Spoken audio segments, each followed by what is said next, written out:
G'day guys, welcome back to the channel. I was lucky enough to attend 36 Nrl Games in 2023 and we really got to see some exciting football throughout the season. Throughout this video, we're going to be speaking about the best games of 2023.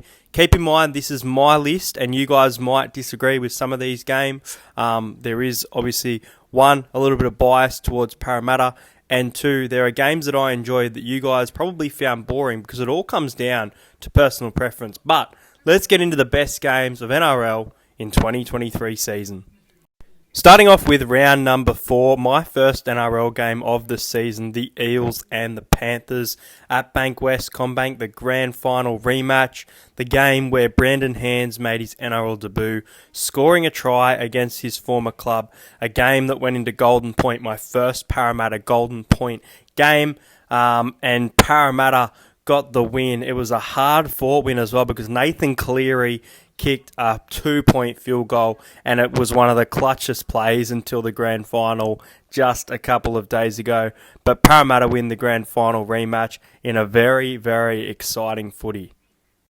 Also in round 4, the Dolphins took on the Broncos, a rivalry that we're going to see for years to come, and the Dolphins came out firing in the second half after a 4-0 lead to the Broncos.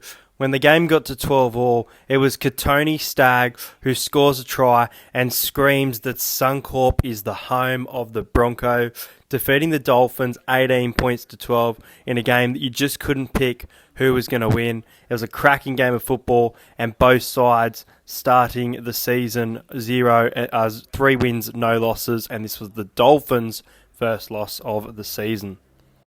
Round 5 treated us to a great game at Mudgee, the Newcastle Knights against the Manly Seagulls. The Knights went in as massive underdogs, even though their start to the season hadn't been all that bad. We actually didn't get a winner in this game. It ended up being 32 points to 32. The Knights were out of it a couple of times, but they just kept fighting back, and then eventually a good lead that Manly were able to chase back. Very back and forth game, lots of attempted field goal, no one able to secure the win, and our first draw in a few years. I think the previous one being the Broncos and the Warriors in 2020. But yeah, 32 all. This is a very exciting game, and again, you couldn't pick a winner, and obviously, they were both winners. In round 5 on a Sunday, we were treated to the Sharks and the Warriors. The Sharks went out to a massive lead and it looked too hard for the Warriors to chase down, but they came out firing and they were able to equal up the score. The Warriors were given a penalty very close to the end of the game and the Sharks lost at home to the Warriors 32 points to 30 in tough conditions. A good game of footy though and a fantastic comeback. In round 7, in this game, there was only 3 tries scored, but it was fantastic. The Seagulls at the Battle of Brookie, upsetting Manly 18 points to 8. Penalty goal, a grind, not just taking the tap, not just kicking downfield, penalty goal, and Cherry Evans steering his side to a victory. I also remember one big moment. There was a big tackle from Raymond Viega, and I believe, if I'm not wrong, it was either on Cameron Munster or Justin Olam. I think it was on Justin Olam. But yeah, great win for Manly and a very entertaining game on a Friday night. In round 8, when it was all said and done, it was the Panthers getting upset by the Rabbitohs and Isaiah Tass in a cracking game of football. Isaiah Tass scoring with 2 minutes to go. The Panthers looked like they were going to get their, I believe, 10th straight win against Souths. They've been very dominant over Souths in recent game.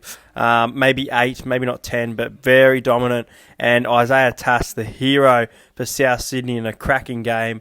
And this is when we thought maybe the Rabbitohs could be contenders this year at the fact that they had beaten the side that had gone back-to-back in previous years.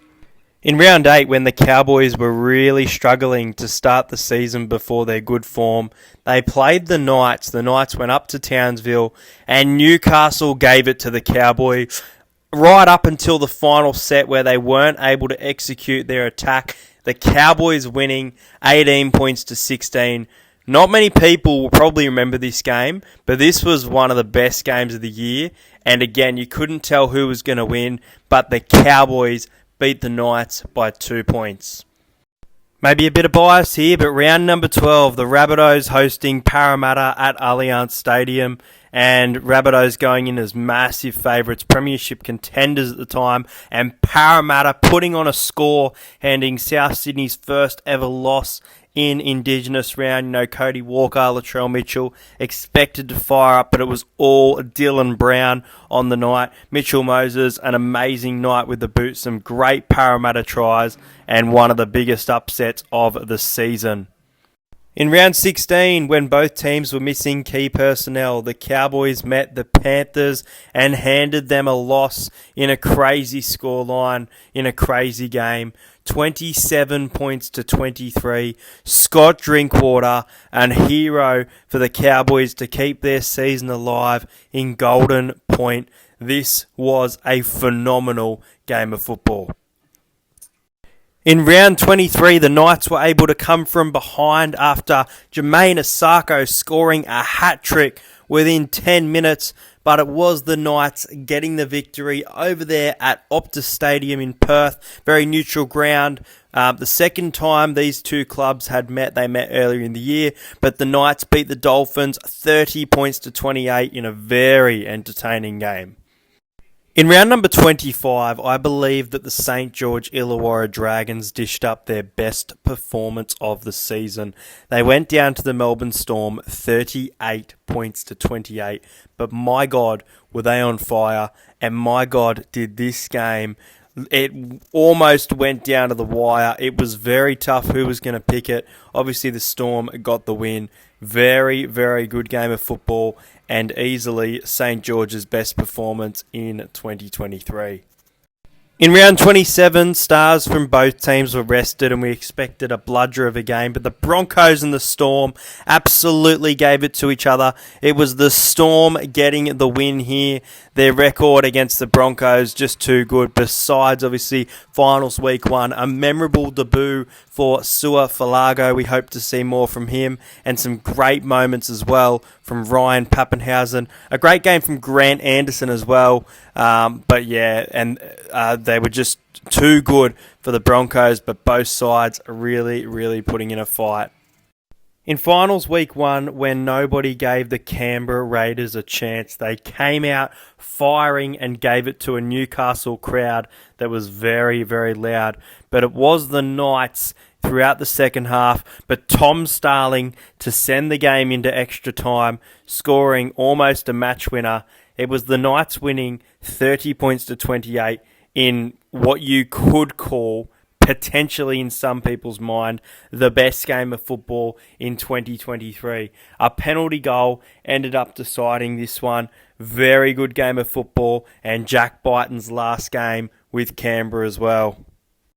And finally, the 2023 NRL Grand Final. The Panthers and the Broncos. The Panthers chasing 3 straight. The Broncos missing out on the minor premiership, saving it all for the big stage. Well, the Panthers led at halftime. Thomas Flegler got the Broncos back into it after quite a poor first half. They just weren't able to execute, and Penrith had lots of opportunity to put more points on the board, but they couldn't. Then Ezra Mam came out firing, combining with players, and just opening up Penrith's defence and scoring a hat-trick. The Broncos had a great lead, but Nathan Cleary, even when he lost Isaiah Yeo and Jerome Luai, his halves partner, and you know what, I haven't mentioned it enough, but Jack Cogger, very involved and very, very good in this game, as well as Stephen Crichton. But Nathan Cleary puts in a pass to Leota, he scores, it's game on. Then it's literally game on as Nathan Cleary kicks a 40-20, and it was such a big play, and they were down by 10 points. Stephen Crichton scores on the left edge, and it is literally game on before Nathan Cleary scores a match-winning try.